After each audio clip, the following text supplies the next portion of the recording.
আজকে শুক্রবার সকাল থেকে আকাশ অনেক মেঘাচ্ছন্ন ছিল। তো যাই হোক, আমি রেডি হয়ে জুমার নামাজ পড়ার জন্য চলে আসছি মসজিদ জামেকে নামাজ পড়তে আমার কাছে অনেক অনেক বেশি ভালো লাগে। কারণ হচ্ছে এই মসজিদটি অনেক বেশি বড় এবং এখানকার আশেপাশের যে এরিয়া সেটিও অনেক সুন্দর। তো নামাজ শেষে আমার কাছে একটি জিনিস খুবই ভালো লাগে, সেটা হচ্ছে যে মালয়েশিয়ানদের খাবারের যে আয়োজন বা যে দোকানগুলো থাকে এগুলো খুবই সুন্দর থাকে। মালয়েশিয়ানরা জুমার নামাজের পরে তারা এইসব দোকান থেকে খাবার কিনে মসজিদের আশেপাশে বসে তারা লাঞ্চ করে ফেলে। তো আমিও আর দেরি না করে এই বাজারগুলোতে এসে হেঁটে হেঁটে দেখতেছিলাম যে কি কি খাবার এখানে বিক্রি করা হচ্ছে। তো মসজিদের আশেপাশে বাইরে থেকে দেখতে অনেক সুন্দর লাগতেছিল। আজকে আমার ছুটি ছিল, তাই আমি একা একাই বের হয়েছি, নামাজ পড়ার জন্য এসেছিলাম। তো ভাবলাম যে আশেপাশের এরিয়াটা একটু ঘুরে যাই, তাহলে ভালো লাগবে।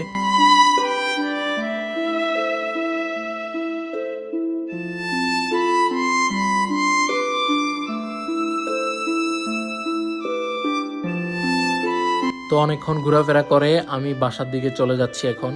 সবাইকে ধন্যবাদ, ভালো থাকবেন।